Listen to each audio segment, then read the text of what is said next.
BRK in depth. తెలంగాణలో రాజకీయాలు ప్రతి సెగ్మెంట్ రసవత్తరంగా సాగుతూ అత్యధిక వ్యూస్ రాబడుతున్నాయి. అయితే ప్రస్తుతం బీసీ రాజకీయం బీపీ పెంచుకుందా అంటే అవుననే అంటున్నాయి తెలంగాణ రాష్ట్ర రాజకీయ వర్గాలు. అందుకు నిదర్శనం నిన్న జరిగిన ఎమ్మెల్సీలు మల్లన్న, కవిత ఎపిసోడ్లు ఉదాహరణ. రాజకీయం అంటే రంకులు, మంచాలు, దాడులు ఇదేనా నిర్వచనం? భవిష్యత్తు తరాలకు ఈ రాజకీయాలు చేస్తూ ఏం మెసేజ్ ఇద్దామని అనుకుంటున్నారంటూ తీవ్ర స్థాయిలో తెలంగాణ మేధావి వర్గం మండిపడుతుంది. అయితే ఇందులో ముఖ్యమైన ఒక అంశం ప్రస్తుతం తెలంగాణ రాజకీయాల్లో మరోసారి హాట్ టాపిక్గా మారింది. ఇదే తతంగం జరిగిన బీఆర్ఎస్ అధిష్టానం నుంచి మాత్రం ఉలుకు లేదు, పలుకు లేదు. ఇప్పటి వరకు స్పందించలేదు. అసలు స్పందిస్తుందా? గులాబీ పార్టీలో లేను అంటలేను, ఉన్నా అంటలేను, కానీ జాగృతితోనే నేను ముందుకు వెళ్తాను అంటుంది కవిత. అయితే అటు బీఆర్ఎస్ అధిష్టానం కూడా కవిత గులాబీలో ఉంది అనడం లేదు, లేదు అనడం లేదు. కేసీఆర్ను కేటీఆర్ మీట్ అయినట్లు సమాచారం. అయితే మల్లన్న కవిత ఎపిసోడ్ నేపథ్యంలో ఈ మీటింగుకు ప్రాధాన్యత సంతరించుకుంటుంది. ఎమ్మెల్సీల వార్లో గులాబీ తలదూరుస్తుందా, లేక చెప్పకనే చెప్తూ నీకు నాకు సంబంధం లేదు, నీ దారి నీది, మా దారి మాదే అంటుందా అనేది వేచి చూడాలి.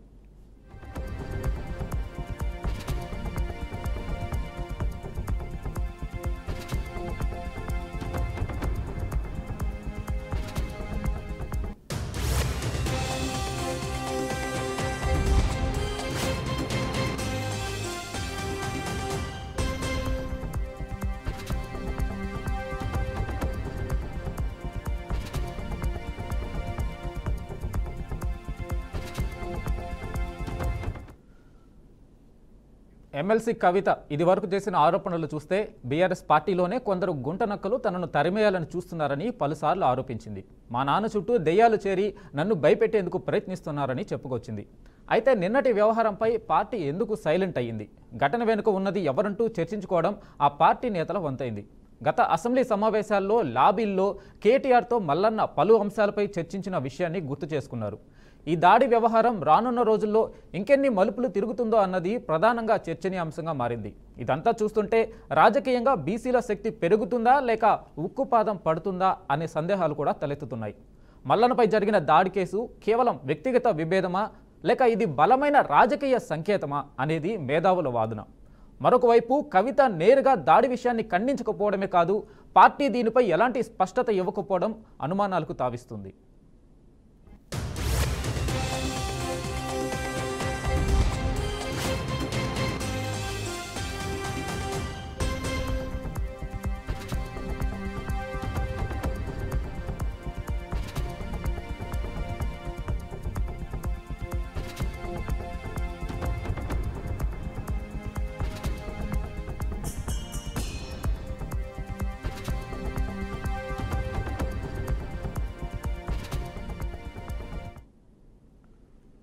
తెలంగాణ రాజకీయం రోజురోజుకి వ్యక్తిగత ఆరోపణల మాలికగా మారుతుందా అన్న భయం రాజుకుంటుంది. కవిత చేసిన గుంటనక్కల వ్యాఖ్యలు పార్టీ అంతర్గత విభేదాలపై పెద్దగా వెలుగులు పోస్తున్నాయనే అభిప్రాయాలు వస్తున్నాయి.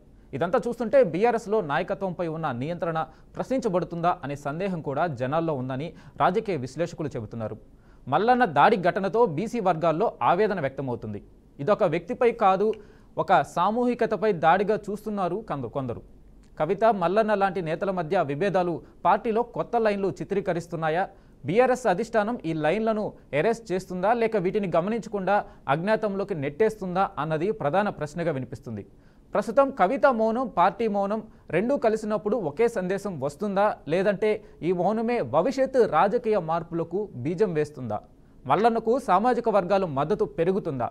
రాజకీయ నాటకంలో ఇప్పుడు బీసీ చాప్టర్ ప్రారంభమైందా అంటూ నెటిజన్లు, విశ్లేషకులు ట్వీట్లు, పోస్టులు, డిబేట్లలో కొత్త దిశలో చర్చను తీసుకెళ్తున్నారు.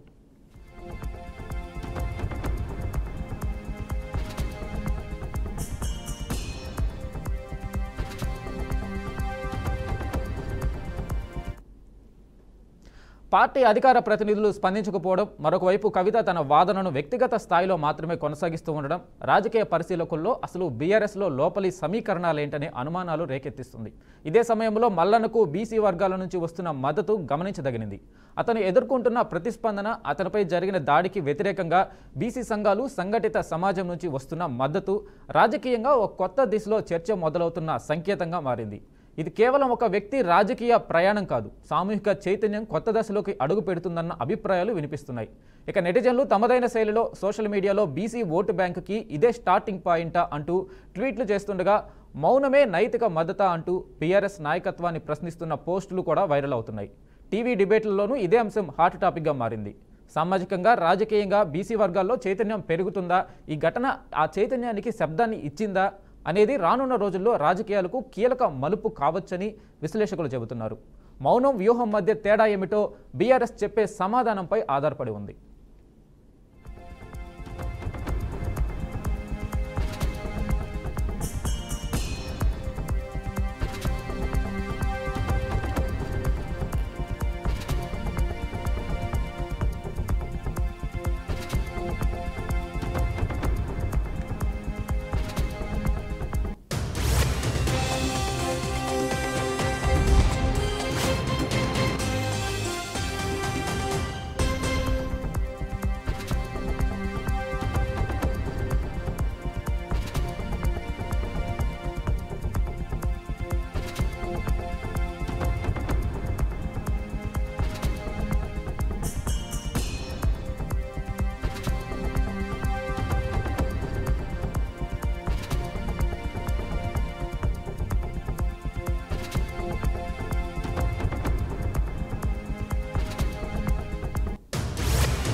ఇక ఇదే అంశంపై మనతో మాట్లాడడానికి బీఆర్ఎస్ లీడర్ దత్తాత్రేయ గారు ఉన్నారు. దత్తాత్రేయ గారు నమస్తే సార్. ఇంకా టీపీపీసీసీ సెక్రటరీ రాహుల్ గౌడ్ ఉన్నారు. రాహుల్ గౌడ్ గారు నమస్తే అండి. నమస్కారం అండి. సో ముందుగా దత్తాత్రేయ గారు, ఏదైతే కవిత మల్లన్న వ్యవహారంకి సంబంధించి నిన్నటి నుంచి రెండు ఏదైతే గొడవలు కావచ్చు, డిబేట్లు కావచ్చు, రకరకాల విధంగా ముందుకెళ్తుంది. అయితే దీని మీద బీఆర్ఎస్ పార్టీ స్టాండ్ ఏమన్నా తీసుకుందా? బీఆర్ఎస్ పార్టీగా మౌనం వహించడానికి వెనక కారణం ఏంది? అంటే కవితకి సపోర్ట్ చేస్తున్నారా, లేదు ఈ విషయంలో దూరంగా ఉంటుందా బీఆర్ఎస్ పార్టీ? గుడ్ ఆఫ్టర్నూన్ అండి. మీకు ప్యానల్ ఉన్నటువంటి మిత్రుడికి, అట్లాగే బీఆర్కే న్యూస్ ప్రేక్షకులకు యాజమాన్యం. ఇవాళ కవిత గారి ఎపిసోడ్ ని మనం ఒక రకంగా పరిశీలిస్తే, తెలంగాణ రాష్ట్ర రాజకీయాల్లో తనకంటూ ఒక ప్రత్యేక స్థానాన్ని సంపాదించుకున్నారు కవిత గారు.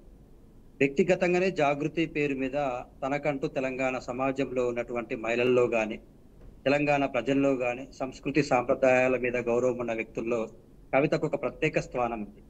కవిత గారు ఇవాళ సామాజిక ఉద్యమాలు అయినటువంటి ఎస్సీ వర్గాలకు సంబంధించిన ఉద్యమాలు కావచ్చు, బీసీ వర్గాలకు సంబంధించిన ఉద్యమాలు కావచ్చు, మహిళల పైన జరుగుతున్నటువంటి అంశాలపైన కావచ్చు, రాజకీయంగా అవకాశాలు రావాలి ఈ వర్గాలకు అనేటువంటి సామాజిక ఉద్యమాలను నడుపుతున్నటువంటి మహిళగా, ఏదైతే తన జాగృతి మరియు నూతనంగా ఏర్పాటు చేసినటువంటి జాగృతికి అనుబంధంగా ఒకటి యూపీఎఫ్, యునైటెడ్ పూలే ఫ్రంట్ అనేటువంటి దాన్ని ఏర్పాటు చేసి 15 నెలలుగా తెలంగాణ రాష్ట్రంలో ఏదైతే కాంగ్రెస్ పార్టీ కామారెడ్డి డిక్లరేషన్ ప్రకటించిందో, స్థానిక సంస్థల్లో బీసీలకు 42% రిజర్వేషన్ ఇస్తే 23,000 పైచిలకు బీసీలే ఎంపీటీసీలు, జెడ్పీటీసీలు, సర్పంచులుగా అవకాశాలు లభిస్తాయి బీసీలకు అనేటువంటి వాదనను మాట ఇచ్చి 100 రోజుల్లో నెరవేరుస్తామన్న మాట తప్పడంతో 15 నెలలుగా తెలంగాణ రాష్ట్రంలో ఉన్న ఉమ్మడి 10 జిల్లాలలో రౌండ్ టేబుల్ సమావేశాలు పెడుతూ 89 బీసీ కులాలను ఏకం చేసి చిన్న చిన్న కులాలు, చాకలి, మంగలి, కుమ్మరి, గంగిరెద్దుల, పూసల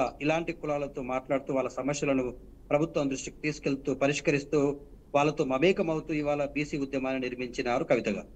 సో ఈమె తెలంగాణ రాష్ట్రంలో ఏ అంశాన్ని ప్రస్తావించిన రాష్ట్ర ప్రభుత్వం ముందు రాష్ట్ర ప్రభుత్వం తలూకి పరిష్కరించేటువంటి మార్గాలు మనం చూసినాం. ఎందుకంటా ఉన్నామంటే, సావిత్రిబాయి పూలే గారి జయంతిని ప్రభుత్వం అధికారికంగా నిర్వహించాలి అంటే ప్రభుత్వం ఇమీడియట్ గా ఆమె అడిగినటువంటి డిమాండ్కు తలూకి తక్షణం ఆర్డినెన్స్ జారీ చేసి, జీవో జారీ చేసి అధికారికంగా సావిత్రి గారి జయంతిని నిర్వహించారు.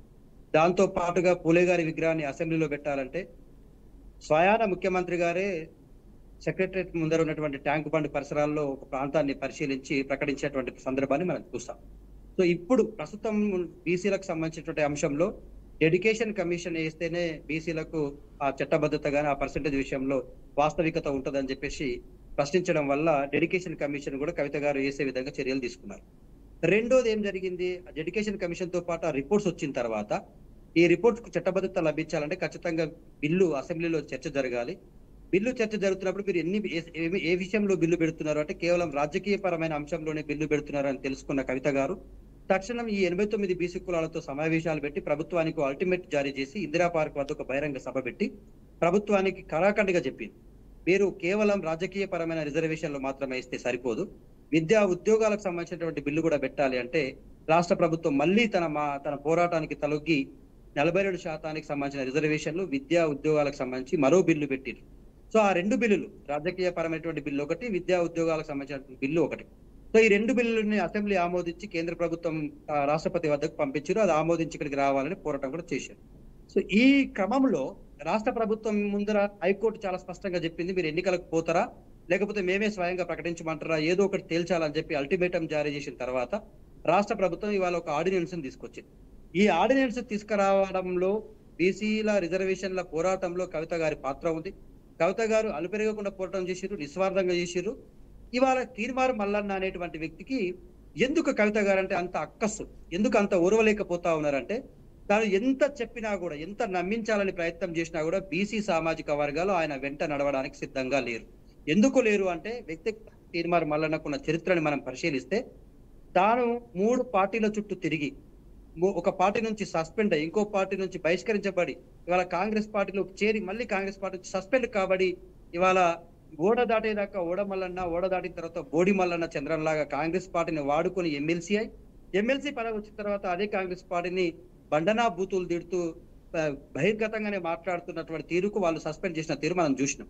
సో ఇట్లా విలువలు లేని రాజకీయాలు చేస్తున్నటువంటి వ్యక్తిని బీసీ సమాజం ఎక్కడ కూడా హక్కున చేసుకునేటువంటి ప్రయత్నం చేయలేదు. కవిత గారికి ఎక్కడ చూసినా కూడా బీసీ కులాలతో పాటు మహిళలు పెద్ద ఎత్తున స్వాగతం పలుకుతూ ఆమె పోరాటంలో మమేకమై ఆమెతో అడుగులో అడిగేసి పోరాటంలో పాల్గొంటా ఉన్నారు. సో నీ పోరాటంలో నిజాయితీ లేదు కాబట్టి తీర్మారు మల్లన్న వెంట ఎవరు నడవట్లేరు. కవిత గారి పోరాటంలో నిజాయితీ ఉంది కాబట్టి ఆమె వెనకాల బీసీ సమాజం మహిళలు పెద్ద ఎత్తున ఆమెతో గ్యాదర్ అయ్యి ఆమెతో పోరాటంలో పాల్గొంటా ఉన్నారు. ఇది ఓర్వలేని తీర్మారు మల్లన్న ఇవాళ మాకు రావాలి కదా, బీసీలో పుట్టినటువంటి వ్యక్తిని నేను బీసీలకు నాయకుడిని అని చెప్పుకుంటున్నా కదా, నాకు పేరు రావాల్సింది పోయి కవిత గారి వెంట బీసీ సమాజం మొత్తం నడుస్తా ఉంది. ఈవెన్ ఆర్ కృష్ణయ్య లాంటి వ్యక్తి కూడా ఆమె రోజులోకి పిలుపునిస్తే మద్దతు ప్రకటించిండ్రు.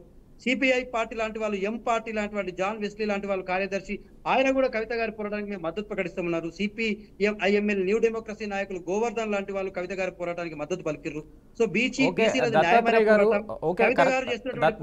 న్యాయం ఉంది, ధర్మం ఉంది, ఖచ్చితంగా ఆమె వెనకాల మనం నిలబడాలా. బీసీ ఖచ్చితంగా దత్తాత్రేయ గారు మీరు చెప్పింది ఒక రకంగా తీసుకుందాం. కాంగ్రెస్ పార్టీ మేము ఎవరి ఒత్తిడి వల్ల తీసుకోలేదు నిర్ణయం, బీసీకి సంబంధించి మాకు స్పష్టత ఉంది, బీసీలకి న్యాయం చేయాలని, అందుకే మేము బిల్లు ప్రవేశపెట్టాము అని కాంగ్రెస్ పార్టీ చెప్తుంది. కవిత పోరాటం వల్ల వచ్చింది అని కూడా అనుకుందాం మనము. కానీ ఇది బీఆర్ఎస్ పార్టీ ఎండోర్స్ చేస్తుందా? బీఆర్ఎస్ పార్టీ ఎండోర్స్ చేస్తే ఈరోజు మల్లన్న చేసిన వ్యాఖ్యల మీద ఎందుకు బీఆర్ఎస్ పార్టీ మౌనంగా ఉంది? పార్టీ పరంగా కవితకి ఎందుకు సపోర్ట్ గా ఒక్క నేత కూడా బయటకు వచ్చి మాట్లాడట్లేదు? ఇవాళ జనరల్ గా కాంగ్రెస్ పార్టీ మనం చూస్తా ఉన్నాం, సంవత్సరాల కాలంగా కాంగ్రెస్ పార్టీ పైన బలంగా ప్రశ్నిస్తుంది బీసీల అంశంలో కవిత గారు అనేటువంటిది తిట్టతీలం అయిపోయింది. చాలా మంది ప్రశ్నిస్తా ఉన్నారు, కృష్ణయ్య గారు ప్రశ్నిస్తా ఉన్నారు, ఇంకో సంఘం ప్రశ్నిస్తా ఉంది. కానీ కవిత గారు మాత్రం బలమైన ప్రతిపక్షంలో ఉన్నటువంటి పార్టీకి ఎమ్మెల్సీగా కొనసాగుతూ తెలంగాణ రాష్ట్రంలో ఉన్నటువంటి ఈ ఒక్క సమస్యనే కాదు, మహిళల విషయంలో ఈ విషయంలో ప్రశ్నిస్తా ఉంది. ప్రభుత్వం కూడా కవిత గారి విన్నపాన్ని, కవిత గారి పోరాటాన్ని గౌరవించి చాలా అంశాల్లో పాజిటివ్ గా స్పందించి ఓకే సార్, కాకపోతే ఇది బీఆర్ఎస్ పార్టీకి సంబంధించి ఓన్ చేసుకుంటుందా? బీఆర్ఎస్ పార్టీ కవిత పోరాటం అడిగిన దాని దగ్గరికి నేను వస్తా ఉన్నాను. ఇవాళ బీఆర్ఎస్ పార్టీని కవిత గారిని ఓన్ చేసుకోకపోయి ఉంటే, కవిత గారు చేస్తున్నటువంటి పోరాటానికి మమేకమే అవ్వకపోయి ఉంటే, కవిత గారిని బీఆర్ఎస్ పార్టీ గౌరవించకపోయి ఉంటే, బీఆర్ఎస్ పార్టీ కన్సిడర్ చేయకపోయి ఉంటే, ఇవాళ కవిత గారి పైన జరిగినటువంటి దాడిని చాలా పెద్ద ఎత్తున అన్ని టీవీ డిబేట్లలో బీఆర్ఎస్ పార్టీ ప్రతినిధులుగా ప్రశ్నిస్తూనే ఉన్నారు. ఖచ్చితంగా తీర్మారు మల్లన్న యొక్క చర్యని ఎండగడుతూనే ఉన్నారు. ఒకటి. రెండోది, పార్టీ అధిష్టానానికి ఒక ప్లాన్ ఆఫ్ యాక్షన్ ఉంటుంది. ఖచ్చితంగా ఇవాళ మా పార్టీ వర్కింగ్ ప్రెసిడెంట్ అయినటువంటి కేటీఆర్ గారు స్వయంగా అక్కడికి వెళ్ళి మా అధినాయకుడు అయినటువంటి కేసీఆర్ గారితో చర్చలు జరపడం జరుగుతా ఉంది. అంటే ఏ దీంట్లో స్థాయిలో ఈ పోరాటాన్ని ముందుకు తీసుకెళ్లాలి. తక్షణం స్పందించారు, చాలా మంది స్పందించారు. మధుసూదనాచారి లాంటి వ్యక్తి చర్చల్లో ఇవాళ కవిత ఇష్యూకి గురించి చర్చ జరుగుతుంది అనుకోవచ్చా? కవిత ఇష్యూ గురించే ఈ భేటీ జరుగుతుందా? హరీష్ రావు 100% ఇప్పుడు కరెంటు జరుగుతున్నటువంటి విషయం, కరెంటుగా రాష్ట్ర రాజకీయాల్లో సంచలనమైనటువంటి విషయం, కవిత గారి అనుచరులు కవిత గారిని బండనా బూతులు తిట్టినటువంటి తీన్మార్ మల్లన్నటువంటి వ్యక్తిని ఈ విధంగా మా నాయకురాలను ఎట్లా తిడతావు రాబాయ్ అని చెప్పేసి ప్రశ్నించడానికి వెళ్తే వాళ్ళపైన ఆయుధాలతో నా దగ్గర గన్మెన్లు ఉన్నారు కదా అని చెప్పేసి ఆయుధాలు జీవితకాలం శాశ్వతం ఆయనని రక్షించవు కదా. ఇవాళ ఓకే దత్తాత్రేయ గారు మీరు ఉండండి. రాహుల్ గారు అయితే కవిత మీద చేసిన దాడికి సంబంధించి కాంగ్రెస్ పార్టీ ఏమైనా స్టాండ్ తీసుకున్నా? అంటే కవిత మీద చేసిన వ్యాఖ్యలు, మల్లన్న ఏదైతే చేసిన వ్యాఖ్యలని, మహిళా సమాజాన్ని కించపరిచేలా చేసిన వ్యాఖ్యల మీద తీన్మార్ మల్లన్న మీద కేసు నమోదు చేయాలి, తీన్మార్ మల్లన్న మీద చర్యలు తీసుకోవాలని కవిత డిమాండ్ చేస్తూ ఉంది. అంటే కాంగ్రెస్ పార్టీ ఎలా చూస్తుంది? ఒక మహిళగా ఆ మహిళ మీద తెలంగాణ సమాజం కూడా కాస్త తలదించుకునేలాగా ఒక మహిళ మీద చేసిన వ్యాఖ్యల్ని కాంగ్రెస్ పార్టీ ఎలా చూస్తుంది? మల్లన్న మీద ఏమైనా చర్యలు తీసుకునే అవకాశం ఉందా? ముందుగా మీకు ప్యానల్ పెద్దలకు అందరికి నమస్కారం సార్. ఇది ఇప్పుడు రాజకీయం అనేది ఎట్లా అయిపోయిందంటే ఒక బీసీ నినాదం ఎత్తుకొని ఇరు వర్గాలు తిట్టుకోవడమే అవుతుంది. చేసేది ఒకటైతే ఇంకోటి చూపించేది ఒకటి. మా ప్రభుత్వం చేస్తుంది 42 రిజర్వేషన్ 42% చేస్తుంది. అయితే ఇప్పుడు ఇటు కవితది ఎపిసోడ్ తెలంగాణలో చూడాలా, మల్లన్న ఎపిసోడ్ చూడాలా? వీళ్ళు వచ్చేది ఏంది, వీళ్ళు తెలంగాణలో పెట్టేది ఏంది, వీళ్ళు ముఖ్యమంత్రులు అయ్యేది ఏముంది అంటే ఇది రాజకీయంగా వ్యక్తిగతంగా దాకా పోతున్నాయి. ఇప్పుడు వాళ్ళు ఏదో జాగ్రత్తలు వచ్చి దాడి చేయగానే ఏదో మల్లన్న ఏదో బీసీ ఉద్యమం ఏదో చేస్తున్నా చెప్పి కవిత ఏదో ఇటు బీసీ ఉద్యమం ఆమె అసలుకు మల్లన్న అనటోడు పార్టీలు మారుతుంటాడు సహజంగా, అది అందరికీ తెలిసిందే. కానీ ఈమె ఇంతకు బీఆర్ఎస్ పార్టీయా జాగృతి పార్టీయా, తెలంగాణ సమాజానికి ఏం మెసేజ్ ఇద్దాం అనుకుంటుంది? పోనీ ఇంకొక క్వశ్చన్ ఇప్పుడున్నది మరి నిన్న దొలుకొని అందరి జాగృతి వాళ్ళందరినీ ఎంటేసుకొని వచ్చింది. ఆమెకు తెలుసు రాజకీయం ఎట్లా చేయాలో, వాళ్ళ నాయన ముఖ్యమంత్రిగా ఉన్నప్పుడు కేసీఆర్ గారు ఉన్నప్పుడు ఏ విధంగా చేయాలో అని చెప్పి. అంటే ఒక ఎమ్మెల్సీగా ఉన్నప్పుడు ఇతర ఎమ్మెల్సీ మీద ఆ విధంగా ధర్నాలు నిరసనలు చేయడం అది ఎవరైనా చేస్తారు సహజంగా, మేము కూడా చేస్తాం, అందరం చేస్తాం. కానీ అక్కడ మీరు చూసినట్టయితే మొత్తం రక్తపు మడకలే. ఒక గన్ మ్యాన్ ఫైర్ చేసే కాడికి వచ్చినట్టు సిచ్యువేషన్. అంటే మీరు బీసీలో పరువుదిద్దామనా, బీసీల కోసం ఏం ఉద్ధరిద్దామని చెప్పి కవిత గారు ఏం అసలు దేనికి కవిత ఒక బీసీ జాగృతి పార్టీ పెట్టుకొని కార్యాలయం ఖండించాలి బాగానే మాట్లాడుతుంది. ఒక బీసీ అభ్యర్థి సీఎం అని చెప్పి ఎప్పుడన్నా ప్రకటించిందా? ఇయ్యదు. ఎందుకంటే ఎప్పుడున్నా కల్వకుర్ల కుటుంబమే ఉండాలి. బీసీ కుర్చీలనైనా సీఎం కుర్చీలనైనా ఎల్లనైనా ముందు ఉండాలి, వాళ్ళ రాష్ట్రంలో ముందు ఉండాలి. ఇప్పుడు కాంగ్రెస్ పార్టీ ఏదో చేద్దాం అనుకుంటే దాని మీద విమర్శలే. ఇప్పుడు ఆమె గెట్టు దొరుకుతలేదు, పార్టీని తిడదామంటే ఇప్పుడు పార్టీలు అందరు గట్టిగా అయిపోయారు అని చెప్పేసి ఇప్పుడు బీసీ నినాదం ఎత్తుకుంది. అంటే బీసీలు అయితే అందరూ బతికే ఉన్నారు కదా సార్. ఇప్పుడు బీసీల కోసం పోరాటం చేసేవాళ్ళు బీసీ బిడ్డగా ఉండాలి కదా. ఇప్పుడు మేము పార్టీ కోసం ఎందుకు కాదండి రాహుల్ గారు, ఎందుకు బీసీల కోసం బీసీ బిడ్డ అయితేనే పోరాడాలా? ఎందుకంటే ప్రధాని నరేంద్ర మోడీ బీసీ అయితే ఆయన ఎస్సీ ఎస్టీల గురించి మాట్లాడకూడదా? ముఖ్యమంత్రి రెడ్డి ఆయన ఎస్సీ ఎస్టీల గురించి మాట్లాడకూడదు? అంటే బీసీల గురించి మాట్లాడంటే బీసీ అవ్వాలా? వినండి, నేననేది ఏంటంటే చెయ్యొచ్చు, నిరసనలు చేయొచ్చు, ప్రశ్నించవచ్చు, నువ్వు పార్టీ పెట్టుకోవచ్చు. కానీ కాదంట్లే నువ్వు ఎటుగుడికా చేయమని చెప్పి బీసీ నినాదం ఎత్తుకొని ఒక బీసీ అయిన మల్లన్నని ఈ రోజు నేను సపోర్ట్ చేసలేను, నార్మల్ ఒక క్వశ్చన్ చేస్తున్నా. ఈ రోజు గన్ మ్యాన్ ఒక ఫైర్ చేసినట్టు 5 బుల్లెట్లు కాల్చినట్టే ఆసమాసంగా ఇప్పుడు తెలంగాణ స్టేట్ లో ఇప్పుడు చూస్తారు కదా ఏ గన్ మ్యాన్ గారు చేస్తారు. అయితే మీ పార్టీగా అంటే ప్రభుత్వ పరంగా రెండు నాయకుడు అయినటువంటి ఒక నిమిషం అండి, కాంగ్రెస్ పార్టీ జాతీయ నాయకుడు రాహుల్ గాంధీ ఒక బ్రాహ్మణ సామాజిక వర్గానికి చెందినటువంటి వ్యక్తి. మరి ఆయన బ్రాహ్మణుల గురించే కొట్లాడాలి, మరి బీసీల గురించి ఎస్సీల గురించి ఎస్టీల గురించి రాజ్యాంగాన్ని పట్టుకొని దేశం మొత్తం తిరగాల్సిన అవసరం లేదు. మోరోవర్ మీ ముఖ్యమంత్రి రేవంత్ రెడ్డి గారు ఒక రెడ్డి సామాజిక వర్గానికి చెందినటువంటి వ్యక్తి. మరి ఆయన ఓన్లీ రెడ్ల యొక్క మంచి కోసమో రెడ్ల యొక్క బాగోగుల కోసమే ముఖ్యమంత్రిగా పనిచేయాలా? తెలంగాణ రాష్ట్రంలో బీసీల ఉద్యమాలైనా ఎస్టీల ఉద్యమాలు ఖచ్చితంగా దత్తాత్రేయ గారు నేను ఆల్రెడీ చెప్పానండి, దత్తాత్రేయ గారు ఆ పాయింట్ తీసుకున్నాము ఆల్రెడీ. ఖచ్చితంగా ఎవరి గురించి బీఆర్ఎస్ లో అన్నగారు గత 10 సంవత్సరాలు ఉన్నప్పుడు కవిత గారికి లేదా, మరి బీఆర్ఎస్ పార్టీలో ఉన్న కేసీఆర్ గారికి లేదా, కేటీఆర్ గారికి లేదా, ఎవరికి బీసీలు అంటే గుర్తుకు రాలేదా? మరి అప్పుడు ముఖ్యమంత్రి 10 ఏళ్ళు ఆయన కూర్చుండు కదా, మేమైతే లేవు కదా. చెప్పండి బీసీల మరి కోసం మీరు. మేము కాంగ్రెస్ పార్టీ లాగా మాటిచ్చి వెనక్కి పోవడమో లేకపోతే అదే తప్పని దళితులు పరిస్థితి ముఖ్యమంత్రి బీసీ చేస్తున్నారు కదా, చేసిరు కదా. Let me finish brother. నువ్వైనా మాట్లాడు, నన్నన్నా మాట్లాడి, కాదు మధ్యలో బ్రదర్, మాట్లాడితే నేను ఎవరికి అర్థం మాట్లాడుతున్నా కాదు. కదా, మీరు చెప్పేది వినండి. దళితులు ముఖ్యమంత్రి చేస్తున్నాడు, చేసిరా మరి మీ కేసీఆర్ గారు? నేను అడుగుతున్నా. దళితుల్ని ముఖ్యమంత్రి చేసిండ్రా చేయలేదా? దళిత వర్గాలకు కేసీఆర్ ముఖ్యమంత్రి అయిన తర్వాత ఏ స్థాయిలో లాభం జరిగింది? దళిత ఏ వర్గాలకు స్థాయిలో తెలుసు, జరిగిందండి? బీసీలకు ఏ ఇదే స్థాయిలో లాభం ఇదే జరిగింది వాసన బీసీలకు మార్ల తెలుసు. దత్తత, ఇదే కేసీఆర్ గారు దత్తత గ్రామంలో 76 కుటుంబంలో ఉంటే నా సొంత గ్రామం 76 కుటుంబంలోకి దళిత బంధు చక్కగా గుడి ఇయ్యలేడు తెలుసా? తెలంగాణ రాష్ట్రం అంతా దళితులకు జరిగిందని అంటాడు. ఎడ జరిగిందా? మీరు చెప్పండి. దళితులు ముఖ్యమంత్రి అంటే మీ బిఆర్ఎస్ పార్టీ అంటే అడ్వర్టైజ్మెంట్ అది ఓన్లీ. ఇప్పుడు నేను నిన్ను ఒక 3 ప్రశ్నలు అడిగినా, నువ్వు ఏ ఒక్క ప్రశ్నకు సమాధానం చెప్పలేదు. రాహుల్ గాంధీ బాపనల కోసమే కష్టపడతాడా, మిగతా వర్గాల అన్నిటి కోసం కష్టపడతాడా? నీ ఆన్సర్ లేదు. రేవంత్ రెడ్డి సమాధానం లేదు. ఇవాళ జాగృతి అనేటువంటిది ఒక పార్టీ అంటున్నావు, నీకు పార్టీకి ఆర్గనైజేషన్ తేడా తెలియకుండా మాట్లాడుతున్నావు. జాగృతి అనేటువంటిది పార్టీ కాదు బ్రదర్. జాగృతి సంస్థ, ఒక ఆర్గనైజేషన్. ఆ ఆర్గనైజేషన్ నుంచి ఆమె పోరాటం చేస్తా ఉంది. ఇవాళ పెట్టుకున్నటువంటి ఆర్గనైజేషన్ కాదది. 2006లో తెలంగాణ సంస్కృతి సాంప్రదాయాలు, వాళ్ళ బతుకమ్మకు వస్తున్న గౌరవం గానీ, విషయాలు గానీ, తెలంగాణ రాష్ట్రంలో కవిత గారు ఆ ఇనిషియేషన్ తీసుకొని ఆ సంస్కృతి సాంప్రదాయాలను కాపాడిర్రు. దాంతో పాటు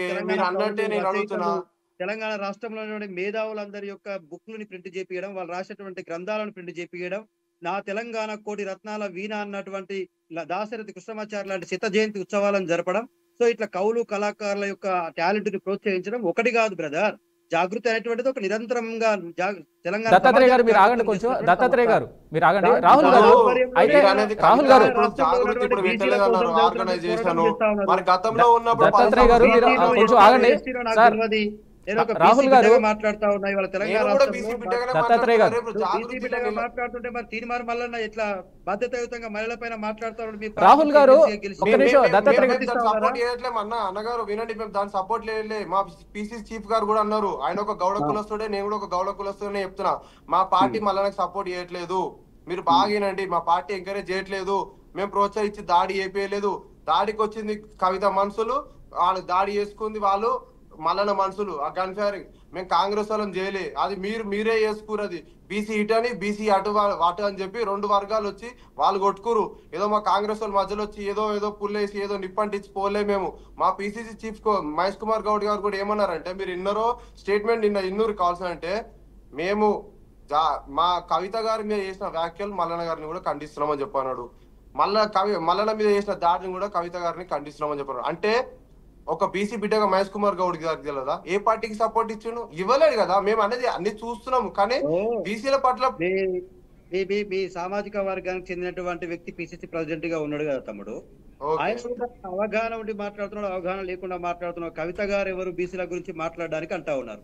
మరి ఆయన కవిత గారు ఎవరని మాట్లాడితే రేపొద్దున రాహుల్ గాంధీ ఎవరు, రేవంత్ రెడ్డి ఎవరని కూడా తెలంగాణ సమాజం మొత్తం ప్రశ్నిస్తుంది. నేనేమంటున్నా అంటే, ఒక వేలు మీ వైపు చూపిస్తున్నప్పుడు 4 వేలు నీ వైపే చూస్తాయన్న విషయాన్ని గుర్తుంచుకొని మాట్లాడాలి మీ నాయకులు. ఒకటి. రెండోది, తెలంగాణ రాష్ట్రంలో బీసీలకు పిసిసి అధ్యక్షుడిగా ఉన్న మహేష్ కుమార్ గౌడ్ పేటెంట్ హక్కు పొందిండో, లేకపోతే తీర్మార్ మల్లన్ అనేటువంటి ఒక చిల్లరగాడు పేటెంట్ హక్కు పొందిండో కాదు. తెలంగాణలో ఉన్న బీసీల హక్కుల కోసం ఏ పార్టీ అయినా, ఏ వ్యక్తి అయినా స్వచ్ఛందంగా ముందుకొచ్చి మాట్లాడే నైతిక హక్కుని భారత రాజ్యాంగం కల్పించింది. భావ స్వేచ్ఛలో భాగంగా ఆర్టికల్ 14, ఆర్టికల్ 16, ఆర్టికల్ 399D ప్రకారం ఎవరమైనా కూడా ఏ ఒక్క సంఘాన్నైనా పెట్టుకోవచ్చు, ఏ వ్యక్తుల కోసమైనా పోరాడచ్చు. ఆయన సామాజిక వర్గానికి చెందిన వ్యక్తులే పోరాడాలని ఎక్కడ రాసి లేదు. రెండోది, ఇవాళ కవిత గారు కేవలం ఇవాళ ఈ బీసీల గురించి మాట్లాడట్లేదు. మీరు అన్నారు కేసీఆర్ గారు బీసీలకు ఏం చేశారని మాట్లాడుతున్నారు. మీరు తెలంగాణ రాష్ట్ర తొలి ప్రభుత్వంలో కేసీఆర్ గారు 58 మంది బీసీ యువ నాయకులను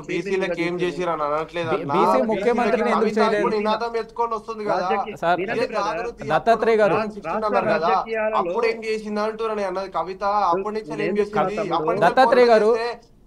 చాలా విషయాలు నీకు ఇంకా తెలవాల్సిన అవసరం ఉంది. రాష్ట్ర రాజకీయాల్లో జరుగుతున్న పరిణామాల విషయంలో, గతంలో రాష్ట్ర ప్రభుత్వాల్లో అధికారంలో ఉన్నటువంటి ఉమ్మడి ఆంధ్రప్రదేశ్ లో జరిగిన అన్యాయాల గురించి నీకు తెలవాల్సిన అవసరం ఉంది. సామాజిక ఉద్యమాల గురించి నీకు తెలవాల్సిన అవసరం ఉంది. తెలంగాణ రాష్ట్రం అనేటువంటిది ఉద్యమాల కిల్లా. ఇక్కడ మావోయిస్ట్ ఉద్యమాలు జరిగినాయి, రైతాంగ సాయుధ పోరాటం జరిగింది, ఇక్కడ దళిత వర్గాలకు సంబంధించినటువంటి ఎంఆర్పిఎస్ లాంటి సంస్థలు వచ్చి దళితుల వర్గీకరణ విషయంలో పోరాటం జరిగింది, మహిళలకు సంబంధించినటువంటి రైతాంగ పోరాటంలో దత్తాత్రేయ గారు ఒక పాయింట్ అండి. రాహుల్ గారు మీరు ఆగండి కొంచెం. దత్తాత్రేయ గారు, తెలంగాణ రాష్ట్రంలో ఇది బీసీల టైం. దత్తాత్రేయ గారు ఒక పాయింట్, ఇక్కడ బీఆర్ఎస్ పార్టీ అధికారంలో ఉండేటప్పుడు 10 ఏళ్ళు అధికారంలో ఉండేటప్పుడు ఏదైతే 42% రిజర్వేషన్ గురించి ఇప్పుడు ఫోర్స్ చేస్తున్నారో కాంగ్రెస్ పార్టీని, మీరెందుకు ఆ విధంగా 42% రిజర్వేషన్ కానీ బీసీలకు ఎందుకు రిజర్వేషన్ దిశగా కవిత కూడా ముందుకు వెళ్ళలేదు? అప్పుడెందుకు పోరాటం చేయలేదు?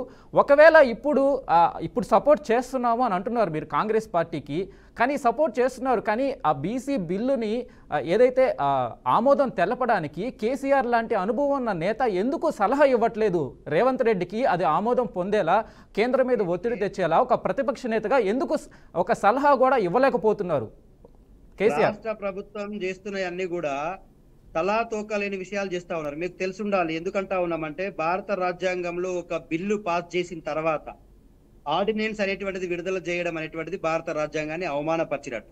రాష్ట్ర కాంగ్రెస్ పార్టీ నాయకులకు అవగాహన ఉండి లేకుండా పాపం తొందరపడి ఒక ఆర్డినెన్స్ జారీ చేశారు.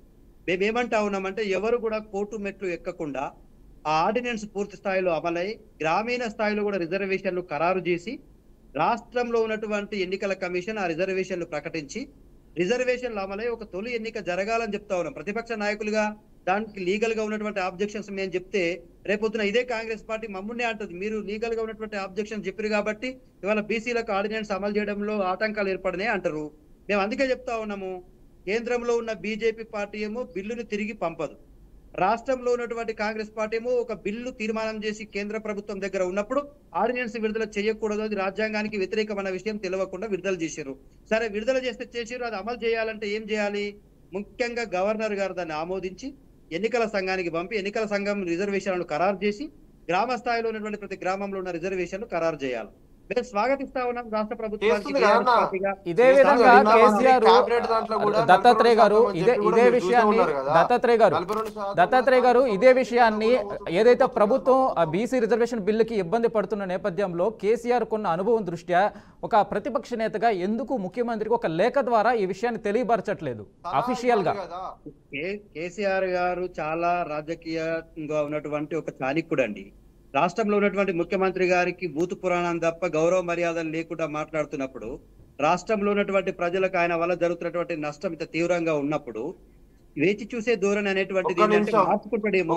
ముఖ్యమంత్రి అనేటువంటి స్థాయి నీకు ఇచ్చినప్పుడు తెలంగాణ ప్రజలు నీకు గౌరవిస్తున్నారు, ముఖ్యమంత్రిగా స్థానానికైనా గౌరవించి నీ యొక్క మాట విధానం మార్చుకుంటావేమో, నీ చేతలు మార్చుకుంటావేమో అని ఒక అవకాశం ఇస్తా ఉన్నాం.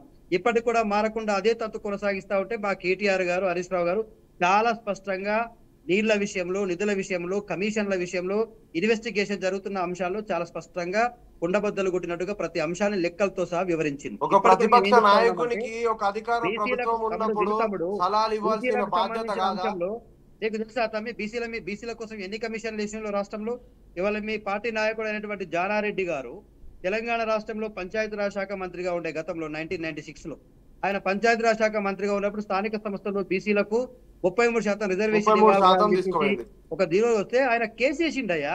ఆయన కేసు వేసి అడ్డం పడ్డాడు, ఇవాళ బీసీలకు రిజర్వేషన్ రాకుండా పడ్డాడు. ఆ కేసు యొక్క జడ్జిమెంటే మొన్న కేసీఆర్ గారు 2వ దఫా ముఖ్యమంత్రి అయిన తర్వాత దాని యొక్క జడ్జిమెంట్ వచ్చింది. జడ్జిమెంట్ లో ఏమని చెప్పారు? 33% రిజర్వేషన్ స్థానిక సంస్థలు బీసీలకు ఇవ్వద్దు, జానారెడ్డి గారి కేసు ప్రకారం ఇవాళ రిజర్వేషన్ తగ్గించాలా అంటే ఇవాళ 18% రిజర్వేషన్ ఉన్నటువంటి దాన్ని 22% పెంచి కేసీఆర్ గారు మొదటి టెన్యూర్ తర్వాత 2 టెన్యూర్లు అమలు చేసిండు. ఇప్పుడు మేము ఏమంటున్నామంటే ఇప్పుడు కూడా ఈ ఆర్డినెన్స్ అనేటువంటిది ఎవడు కేసులు జరగకుండా. ఇప్పుడు వినండి అన్న, ఇప్పుడు కవిత పోరాటము, మల్లన పోరాటము బీసీల కోసం పోరాటం చేస్తారు. మనం బీసీలమే, మనం మద్దతు పలకాలి. కానీ బీసీలు రావాలి, ముందుకు రావాలి, రాజకీయాలలో ముందుండాలి. మనం అందరం అదే కోరుకుంటున్నాము, రిజర్వేషన్ పెరగాలని కోరుకుంటున్నాం. కానీ ఎంతసేపు ఈ ఆరోపణలు, ఈ తిట్టుకోవడం, ఈ కొట్టుకోవడము, దాడి చేసుకుంటూ పోతుంటే బీసీలకు అనేది వాల్యువేట్ ఉంటుందన్న. అగ్రకులాలు చూస్తూనే కదా మనకి. ఓకే, అయితే రాహుల్ గారు అయితే అటు బీఆర్ఎస్ పార్టీ బీసీలకు మద్దతు ఇస్తుంది, ఇటు తెలంగాణ జాగృతి అనే పేరుతో కవిత మద్దతు ఇస్తుంది, తీర్మార్ మల్లన్న మద్దతు ఇస్తున్నారు, అటు అన్ని పార్టీలు అందరూ బీసీలకు మద్దతు ఇస్తున్నారు. కాంగ్రెస్ పార్టీ కూడా బిల్లును ప్రవేశపెట్టడానికి చేస్తుంది. కేవలం ఇది రాజకీయంగా ఏదైతే ఒక జిమ్మిక్ లాగా అనుకోవచ్చా? నిజంగా ఇది జరిగే పనేనా? బీసీలకు ఏదైతే 42% రిజర్వేషన్ ఖచ్చితంగా కాంగ్రెస్ పార్టీ అమలు చేయాలని గ్యారెంటీ ఉందా? మేము కూడా, ఎందుకంటే ఈరోజు ప్యానల్ అన్నగారు కూడా బీసీ, ఒక బీసీ బిడ్డగా కూడా అన్నగారు కూడా కోరుకుంటారు. ఎందుకంటే 42% బీసీ బిల్లు రిజర్వేషన్ అమలు చేస్తుందంటే ఎవరికైనా సంతోషమే. ఎందుకంటే ఒక బీసీ బిడ్డ కావాల్సింది ఖచ్చితంగా కావాలి, కానీ అది చిత్తశుద్ధితో చేయడానికి ఉందా కాంగ్రెస్ పార్టీ? కరెక్టే సార్, మీరు అన్నది కరెక్టే. అందరికీ కావాలి, బీసీలు లబ్ధి పొందాలి, బీసీలు ముఖ్యమంత్రి అవ్వాలి, బీసీలు ఎదగాలి అని చెప్పేసి ప్రతి ఒక్క పార్టీ ఎవరు కూడా ఆ విషయంలో ఖండించట్లేదు. ప్రతి ఒక్కరు బీసీలకు మద్దతు తెలుపుతున్నారు. అనేది మొత్తం అట్టడుగు మొత్తం గ్రౌండ్ పోయింది సార్. అసలు ఖచ్చితంగా నాయకు కూడా కనబడకుండా దాంట్లో డిస్ప్యూట్ లేదు. ఎవరు కూడా ఇటు తీన్మార్ మల్లన చేసిన వ్యాఖ్యల్ని ఖండిస్తున్నారు. కవిత ఏదైతే ఇవన్నీ జరుగుతున్నాయి, కానీ అటు కవిత కానీ ఇటు తీన్మార్ మల్లన కానీ ఏ ఒక్క నాయకుడు బీసీలకు మంచి జరగాలనే పాయింట్ అయితే తీసుకెళ్తున్నారు. కానీ కాంగ్రెస్ పార్టీ ఏదైతే 42% రిజర్వేషన్లు అంటుంది, ఆర్డినెన్స్ తీసుకొస్తుంది, 9th షెడ్యూల్ ఏదేదో చేస్తూ ఉన్నారు. కేవలం ఎలక్షన్ల కోసం, కేవలం ఏదైతే బీసీలు మద్దతు పొందడానికి కోసం మేమేదో చేస్తున్నాం చూపించుకుంటున్నారా? లేదు, ఖచ్చితంగా మేము 100% 100% బీసీ రిజర్వేషన్ బిల్లు తీసుకొస్తామని మీరు గట్టిగా చెప్పగలరా? 100% తీసుకొస్తామని చెప్పి ముఖ్యమంత్రి రేవంత్ రెడ్డి గారి మీద మాకు నమ్మకం ఉంది, తెలంగాణ ప్రజలకు నమ్మకం. ఎందుకంటే విమర్శించుకోవద్దు, ఎందుకంటే బీసీలకి అన్యాయం జరిగింది సార్. ఇలా నేను చెప్పేది ఏంటంటే 70 సంవత్సరాల నుంచి వెళ్ళి ఒక రాజకీయంగా కాదు, అన్ని విధాలుగా నష్టపోయారు. మేము ముందడుగు పోవాలంటే ముందుగా ప్రభుత్వాలు ఇవాళ వస్తుంటది, రేపు పోతుంటది. ఇవాళ కాంగ్రెస్ ఉంటుండొచ్చు, రేపు టీఆర్ఎస్, రేపు బీఆర్ఎస్ ఉంటుండొచ్చు, రేపు బీజేపీ ఉంటుండొచ్చు, కానీ బీసీలకు మాత్రం న్యాయం జరగాలి. పోరాటము చేయండి బీసీల కోసం, ఇంకా ఎంత దూరం అయినా కానీ పోవచ్చు, చెయ్యొచ్చు, కానీ మాత్రం బీసీలకు మాత్రం నష్టపోవద్దని చెప్పి మేము ఆలోచిస్తున్నాం. మా పార్టీ అయినా, బీసీ నాయకులమైనా, బీసీ మనుషులమైనా, ఎవరు బీసీలు మొత్తము గ్రౌండ్ స్టేజ్ దాకా పోయి దాకా తెచ్చుకునే దాకా మనం ఎందుకు? అంటే ఈ దాడులు ఏంది? అగ్రకురాల ముందు మనం ఎక్కిరిచ్చిన పాలవుతున్నాము. ఇప్పుడు ఆయన బీసీ పోరాటం చేస్తున్నాడు, ఇప్పుడు ఈమె పోరాటం చేస్తుంది. చేసుకోండి పోరాటం, ఎవరు పోరాటం వాళ్ళే చేసుకోరు. ప్రభుత్వం కూడా 42% రిజర్వేషన్ స్థానిక సంస్థలు కానీ అమలు చేయడానికి కానీ ప్రయత్నిస్తుంది. మాకు సలహాలు ఇవ్వరు. ప్రతిపక్ష నాయకులుగా కేసీఆర్ గారు ఉన్నారు కదా, 10 సంవత్సరాలు ముఖ్యమంత్రిగా ఉన్నారు కదా, మాకు సపోర్ట్ పలకండి, కేంద్ర ప్రభుత్వాన్ని మెడలు ఉంచుదాం, దించుదాం. కానీ సపోర్ట్ పలకాలి అని అంటే సపోర్ట్ పలకాలి అని అంటే తీన్మార్ మల్లన్న లాంటి నేతలు మీరు మాట్లాడకూడదు, మీరు బీసీల గురించి మాట్లాడడానికి మీకే అధికారం ఉంది అని అంటున్నారు. అంటే మీకు మంచిదే కదా, వేరే కులాల వాళ్ళు కూడా బీసీలకు మంచి జరగాలి అని ముందుకు వస్తుంటే అది ఎందుకు సహించలేకున్నారు తీన్మార్ మల్లన్న లాంటి నేతలు? ఆయన రాజకీయ లబ్ధి కోసం ఎదగాలని చూస్తుండు సార్. ఆయన రాజకీయ లబ్ధి కోసము ఇప్పుడు బీసీలు అయితే నష్టపోరు కదా. ఇప్పుడు పార్టీలు విషయం పక్క పెడితే బీసీలు అయితే నష్టపోతారు కదా. ఆయన ఒక్క ఎదుగుదల కోసం ఆయన అన్న మాటలకి సంబంధించి మీరు ఏదైతే ఒక మహిళ పట్ల ఒక బీసీ ముసుకేసుకొని ఈ రోజు తెలంగాణ సమాజం ముందు మాడితే, నా తెలంగాణ సమాజం చూసి, దేశం మొత్తం చూసి బీసీకి ఈయన ముఖ్యమంత్రి అని చెప్పి ఆయన ప్రకటించుకుని ఆయన ముఖ్యమంత్రి కాలేడు, ఇంకా నాయకుడు కాలేడు. ఏదైతే తీన్మార్ మల్లన్న కేసీఆర్ ని ఒకప్పుడు చాలా దారుణమైన పదజాలంతో దూషించాడు, వెనక ముందు చూడకుండా కూడా చాలా దారుణంగా మాట్లాడే నేత. అలాంటి తీన్మార్ మల్లన్నకి కాంగ్రెస్ పార్టీ పీల్చి మరీ టికెట్ ఇచ్చింది.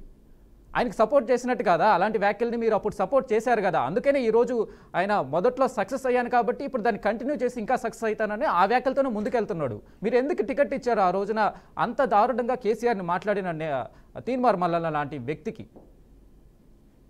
అంటే కేసీఆర్ మీద ఒక పోరాటం చేస్తున్నా చెప్పి అప్పుడు కేసీఆర్ ఈ నినాదం ఎత్తుకోలేడు, ఇప్పుడు ఈ మధ్యలో ఎత్తుకోండు. అంటే ఇప్పుడు ఈ ట్రెండ్ మొత్తం కవిత అయినా, ఇప్పుడు మల్లన్న అయినా, ఇంకా ఇతర ఏ పార్టీ అయినా ఇప్పుడు బీసీ ట్రెండింగ్ నడుస్తుంది. ఇప్పుడు తెలిసే ఉంటది, గతంలో 10 సంవత్సరాలు కేసీఆర్ గారు ముఖ్యమంత్రిగా ఉన్నప్పుడు అప్పుడు బీసీ నినాదం ఎవరు తీయలేరు, ఎవరు బీసీల కోసం పోరాటం కూడా చక్కగా ఇంత ట్రెండింగ్ రాలేదు. బీసీల గురించి నినాదం తీసుకోవచ్చు, బీసీల గురించి ఉద్యమం చేయొచ్చు, కానీ బీసీల గురించి మాట్లాడుతున్నాం, బీసీల గురించి ఉద్యమం చేస్తున్నాం అన్నంత మాత్రాన ఇలాంటి పదాలు వాడొచ్చా? అంటే బీసీల గురించి పోరాటం చాలా మంది చేశారు. ఈ రోజు తీన్మార్ మల్లన్న ఒక్కడేనా బీసీల గురించి పోరాటం చేసింది కదా? ఇప్పుడు వినండి, మా పిసిసి చీఫ్ మహేష్ కుమార్ గౌడ్ గారు కూడా ఒక బీసీ బిడ్డగానే కదా. మేము పార్టీలకు మేము ఆయనకేం సపోర్ట్ ఏం చేస్తలేం కదా. మేము అదే చెప్తున్నా, కవిత దాడి ఖండిస్తున్నాం అని అంటున్నాం. మేము మళ్ళీ మాట్లాడిన మాటలు కూడా మేము ఖండిస్తూనే ఉంటాం. మేము కరెక్ట్ కాదంటలేం కదా. మేము బీసీల కోసం పోరాటం చెయ్యి, బీసీలు ముందుకు రావాలని చెప్పి రియల్ గా మేము అప్రిషియేట్ చేస్తాం, మేము కూడా స్వాగతిస్తాం. పార్టీలకు ఖచ్చితంగా అందరం ఒక తాటిపై ఉంటే బీసీ రాజ్యం వస్తుందని మేము కూడా అనుకుంటున్నాం, బీసీలకు న్యాయం జరుగుతుందని మేము అనుకుంటున్నాం. ఇప్పుడు ప్యానల్ అన్నగారు కూడా చెప్పండి అన్నగారు, నేను ఒక నిమిషం తమ్ముడు. తీన్మార్ మల్లన్న అనేటువంటి వాడు ఓట్ల కంటే ముందు రెడ్ల యొక్క ఓట్లు మాకు అవసరం లేదు అని చెప్పలేదు. ఇవాళ తెలంగాణ రాష్ట్రంలో బీసీ ఉద్యమం చేస్తున్న ప్రతి ఒక్కరూ రెడ్లకు వ్యతిరేకంగా మాట్లాడాలని ఎక్కడ రాసి పెట్టలేదు. అగ్రవర్ణాలకు వ్యతిరేకంగా మాట్లాడాలని చెప్పేసి ఎవరు కూడా చెప్పట్లేరు. బీసీ ఉద్యమంలో పాల్గొన్న ఆర్ కృష్ణయ్య లాంటి వాళ్ళు కావచ్చు, మిగతా చాలా మంది ఉద్యమాల్లో ఉన్నటువంటి వాళ్ళు ఎవరు కూడా అగ్రవర్ణాలను వ్యతిరేకిస్తే బీసీలకు రిజర్వేషన్లు వస్తాయని ఎక్కడ రాసలేదు. ఇవాళ ఇదేంటంటే ఇది ఒక చిల్లర స్ట్రాటజీని ఫాలో అవుతా ఉన్నాడు తీన్మార్ మల్లన్న అనేటువంటి ఒక చిల్లరగాడు. ఎందుకు ఈ మాట మాట్లాడాల్సి వస్తా ఉందంటే ఈయన వల్ల బీసీ ఉద్యమానికి మొత్తం జరగాల్సినటువంటి లాభం కూడా నష్టమయ్యేటువంటి ప్రమాదం ఉంది. ఖచ్చితంగా సార్, ఆర్ కృష్ణయ్య కంటే ఎక్కువ పోరాటాలు చేశాడా ఈ తీన్మార్ మల్లన్న? ఆర్ కృష్ణయ్య లాంటి వ్యక్తి తీన్మార్ మల్లన్న అనేటువంటి వ్యక్తి ఏ రోజు ఒక ప్రెస్ మీట్ పెట్టింది లేదు, బీసీల గురించి మాట్లాడలేదు. ఆయన సొంత ఛానల్లో పెట్టుకొని పొద్దున్న లేస్తే ఎవరైనా బీసీల గురించి మాట్లాడితే వాళ్ళ మీద విమర్శలు చేయడమే తప్ప ఆర్ కృష్ణయ్య లాంటి వ్యక్తిని దాదాపుగా 40 దశాబ్దాలుగా బీసీ ఉద్యమాలను నడిపినటువంటి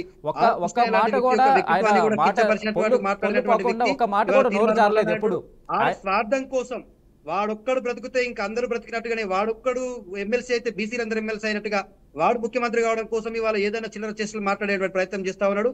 వాడి వల్ల వాడి వెనకాల ఉన్నటువంటి వ్యక్తులకు కూడా మేము ఇవాళ బీఆర్కే న్యూస్ ద్వారా చెప్పేది ఏంటంటే ఒక చిల్లరగా తెలంగాణ సమాజంలో ఉన్నటువంటి మహిళలను అగౌరవపరిచేవాడు, రాజకీయంగా ఉన్నటువంటి వ్యక్తులను అగౌరవపరిచేవాడు, సామాజిక ఉద్యమకారులైన ఆర్ కృష్ణయ్య లాంటి వాళ్ళను అవమానపరిచేటువంటి వ్యక్తిని ప్రోత్సహిస్తే బీసీ ఉద్యమకారులందరూ కూడా చెడ్డ పేరు వచ్చేటువంటి అవకాశం ఉంది. వాడి వెనుకాల నిలబడాల్సిన అవసరం లేదు, వాడిని సమర్థించాల్సిన అవసరం లేదు, వాడిని ఈ బీసీ సమాజం మొత్తం కూడా బహిష్కరించాల్సిన అవసరం ఉంది. ఇవాళ బీసీల ఓట్లతోటి నిరుద్యోగుల ఓట్లతోటి ఎమ్మెల్సీగా కొనసాగుతా ఉన్నా అంటున్నాడు. మరి వాళ్ళ బీసీల కోసం ఏ రోజైనా ఒక బహిరంగ సభ పెట్టి లేకపోతే ఒక మీటింగ్ పెట్టి ఒక రౌండ్ టేబుల్ సమావేశం పెట్టి బీసీ అంశాలను ప్రస్తావించినవా? నువ్వు మైక్ అందుకోవడమే రెడ్లను తిడతా ఉంటావు, ఓసీలను తిడతా ఉంటావు. ఇంకొక విషయం దత్తాత్రేయ గారు, మీ ఇద్దరికి ఇంకొక విషయం అండి, ఒక విషయం సార్ ఒక ప్రశ్న ఇక్కడ. అంటే తీన్మార్ మల్లన్న ఆయన చేసిన వ్యాఖ్యల్ని ఎలా సమర్థించుకుంటున్నారు అంటే ఇది తెలంగాణ సమాజంలో తెలంగాణ భాషలో ఒక భాగం. ఇలాంటి పదజాలాలు లంచం మంచం ఇవన్నీ తెలంగాణ భావజాలు తెలంగాణ భాషలో ఉన్నాయా? ఇది నార్మల్ ఇష్యూ? తెలంగాణకి సంబంధించి బూతులు మాట్లాడడం నార్మల్ ఇష్యూవా? తెలంగాణ అంటే జనరల్ గా తీన్మార్ మల్లన్న అనేటువంటి వ్యక్తి చాలా సామెతలు ఉన్నాయండి తెలంగాణ రాష్ట్రంలో. ఒక సామెత లేదు. ఇప్పుడు కొంతమంది అనుభవంతో చెప్పిన సామెతలు ఉంటాయి. ఇళ్ళలకగానే పండగ కాదంటారు, తిన్నింటి వాసాలు లెక్కెట్టద్దు అంటారు. ఇవన్నీ కూడా సభ్య సమాజం గౌరవిస్తుంది, రిసీవ్ చేసుకుంటది, అనుభవంతో మాట్లాడుతుంది. కానీ కొంత స్త్రీలతో కూడుకున్నటువంటివి అసభ్యంగా ఉన్నటువంటి పదాలను రాజకీయాల్లో మహిళలనే గౌరవం లేకుండా, పెద్దవాళ్ళనే గౌరవం లేకుండా, రాజకీయంగా సీనియర్లనే గౌరవం లేకుండా, సామాజిక ఉద్యమకారులనే గౌరవం లేకుండా చిల్లర మల్లరగా మాట్లాడితే ఈ సమాజంలో నిన్ను ఎట్లా గౌరవిస్తారండి? నీకు ఎట్లా పేరు వస్తుంది? ఇవాళ తీన్మార్ మల్లన్న అనేటువంటి వ్యక్తి ఆయన ఛానల్లో ఫోన్ పట్టుకొని ఆయన మంత్రినా, సిఐనా, ఏసీపీనా తేడా లేకుండా ఏ విధంగా చేస్తా ఉన్నాడండి? ఒక నయీం పోయిండు, ఒక నయీం వచ్చింది ఇక్కడికి. వాడి వాళ్ళ సెటిల్మెంట్ కు అడ్డాగా మార్చుకున్నాడు వాడి ఆఫీస్ ని. ఆ ఆఫీస్ లో ఏం జరుగుతోంది? పొద్దున్న లేస్తే భూదందాల సెటిల్మెంట్లు, ఆడవాళ్ళకి సంబంధించినటువంటి పెళ్లిలు అయితే విడాకులు ఇస్తే వాళ్ళ సెటిల్మెంట్లు, ఎవరైనా అక్రమ సంబంధాలు పెట్టుకుంటే వాళ్ళతో సంబంధాలు కలిపియడం. ఇంత చిల్లరగా మాట్లాడుతూ ఉన్నాడంటే తీన్మార్ మల్లన్న. ఇంకొక విషయం సార్ దత్తాత్రేయ గారు ఇంకొక విషయం ఏంటంటే ఆయన బూతులు మాట్లాడుతున్నాడు, తెలంగాణ సమాజంలో ఇది చాలా నార్మల్ విషయం అంటున్నాడు. ఎంతోమంది తెలంగాణ కవులు, ఎంతోమంది గేయ రచయితలు ఎంతో మంచి కవితలు అందించి ఎంతో తెలంగాణ అంటేనే ఒక భాషా సంస్కృతి అని నేర్పించిన అందరినీ పక్కన పెట్టేసి తెలంగాణ అంటేనే బూతులు అని ఈయన పోర్ట్రే చేస్తున్నాడు. కానీ అలాంటి వ్యక్తిని కేసీఆర్ని చాలా దారుణంగా మాట్లాడాడు. ఒక వేరే కులం రెడ్డి సామాజిక వర్గాన్ని చాలా దారుణంగా తిట్టాడు, బూతులతో తిట్టాడు. కానీ ఆ బూతులు ఇప్పుడు ప్రజలకి నచ్చుతున్నాయా? అందుకే ఆయన్ని ఎమ్మెల్సీ చేశారు. చదువుకున్న వాళ్ళు కూడా ఇలాంటి బూతులు మాట్లాడే వ్యక్తికి ఓటేసి ఎమ్మెల్సీ చేశారు కదా. ఎలా చూడాలి? అంటే ఇప్పుడు బూతులు మాట్లాడితేనే రాజకీయాల్లో సక్సెస్ అవుతారా? ఇవాళ తీన్మార్ మల్లన్న అనేటువంటి వ్యక్తి 2 లక్షల ఉద్యోగాలు ఇస్తామన్న కాంగ్రెస్ పార్టీ నుంచి పోటీ చేసిండు. మరి సంవత్సర కాలంలో 2 లక్షల ఉద్యోగాల విషయంలో ఏ ఒక్క నిరుద్యోగుల తరపునైనా ఇవాళ కాంగ్రెస్ పార్టీని ప్రశ్నించే ప్రయత్నం చేస్తా ఉన్నాడా? నాకు పదవి వచ్చే వరకు నిరుద్యోగులందరినీ ఎంట తిప్పుకున్నాడు, నిరుద్యోగులందరినీ వాడుకున్నాడు. ఓటు వేసిన తర్వాత నిరుద్యోగులను మర్చిపోయిండు. ఇవాళ ఆ నిరుద్యోగులు ఇవాళ తీన్మార్ మల్లన్న ప్రశ్నిస్తా ఉన్నారు. అయ్యా, మా ఓటుకు నీకు ఒక పదవి పుట్టింది, మా ఓటు వల్ల నీకు ఒక పదవి వచ్చింది, ఇవాళ మా అంశాలను ప్రస్తావించామంటే నీ డోర్లు మూసుకుంటున్నావు. నీ కీన్యూస్ లో కూడా మా నిరుద్యోగుల అంశాలను ప్రస్తావించామంటే ప్రస్తావించలేవు, జాబ్ క్యాలెండర్ విషయంలో మాట్లాడమంటే మాట్లాడతలేవని నిరుద్యోగుల ఇవాళ తీన్మార్ మల్లన్ని. అయితే రాహుల్ గారు ఫైనల్ గా చెప్పండి, అంటే తీన్మార్ మల్లన్న చేసిన వ్యాఖ్యల మీద కాంగ్రెస్ పార్టీ ఏమైనా చర్యలు తీసుకునే అవకాశం ఉందా? కాంగ్రెస్ పార్టీ పెద్దగా ఆయన గురించి మేము ఎక్కువ ఆలోచించట్లేదు. అసలు ఆయనకు సంబంధం లేదు అసలు మా పార్టీకి ఆయనకి సంబంధం. ఎందుకంటే మీరు గతంలో కూడా చూసిరు, ఎలక్షన్ అప్పుడు మా పార్టీలోకి వచ్చిండు, జాయిన్ అయ్యిండు, గెలిచిండు. ఇదే మా నాయకులను తిట్టుకుంటా, ఇదే మా పార్టీలో ఉండి అన్నం పెట్టిన సున్నం పెట్టినట్టు ఉండి తిడితే, కాళ్ళల్లో కట్టలు పెట్టినట్టు మాట్లాడితే ఎవరికైనా కోపం వస్తుంది. మా ముఖ్యమంత్రి గారు చూసిరు, పిసిసి చూసింది, క్రమశిక్షణ కమిటీ చూసి సస్పెండ్ చేయడం కూడా జరిగింది. ఎందుకంటే ఆయన గురించి పెద్దగా ఆలోచించి కూడా ఆయన ఒరిగేది ఏం లేదు కాంగ్రెస్ పార్టీకి కానీ ఇంకేదో బీసీలకు కూడా ఏదో ఆయన ఏదో ఫైనల్ గా దత్తాత్రేయ గారు ఫైనల్ గా చెప్పండి, కేసీఆర్ చేస్తున్న కవిత చేస్తున్న పోరాటానికి కేసీఆర్ కావచ్చు, కేటీఆర్ కావచ్చు, బీఆర్ఎస్ పార్టీ మద్దతు ఉందా లేదా? ఖచ్చితంగా ఉందండి. వాళ్ళ బీఆర్ఎస్ అధికార ప్రతినిధులందరూ పొద్దున లేచినటువంటి అన్ని ఛానల్స్ లో మల్లన్న చేసినటువంటి వ్యాఖ్యలను ఖండిస్తూనే కవిత గారి ఉద్యమానికి మద్దతు ఉందని చెప్పారు. తెలంగాణ రాష్ట్రంలో మా కేసీఆర్ గారే అంతర్గతంగా జరిగినటువంటి రాష్ట్ర స్థాయి సమావేశంలోనే జాగృతి తన పోరాటాలు తాను చేసుకుంటుంది. కవిత గారి ఆధ్వర్యంలో జాగృతి పోరాటాలు ఒకవైపు నడుస్తాయి, ప్రతిపక్షంగా బీఆర్ఎస్ పార్టీ ప్రోగ్రామ్స్ ఇంకో వైపు నడుస్తుంటాయి. ఖచ్చితంగా మనం నెక్స్ట్ తెలంగాణ రాష్ట్రంలో ఈ కాంగ్రెస్ పార్టీ ఇచ్చినటువంటి 6 గ్యారంటీలను, 13 హామీలను, ఓవరాల్ గా 420 హామీలను అమలు చేసేందుకు మనం శాయశక్తుల ప్రజల మధ్యనే ఉండి పోరాటం చేయాలన్నాడు.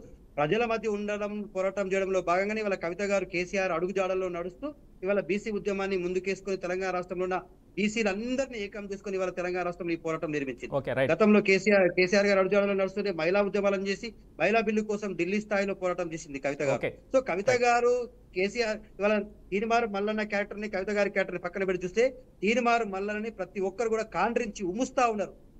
ఇలాంటి వాడి వల్ల సమాజానికి చెడ్డ పేరు వస్తా ఉంది. ఇలాంటి వాడు మాటల వల్ల సమాజంలో ఉన్నటువంటి వ్యక్తుల గౌరవ మర్యాదలు తగ్గిపోతా ఉన్నాయి. రెడ్లు బీసీలకు వ్యతిరేకం కాదు, వెలుమలు బీసీలకు వ్యతిరేకం కాదు.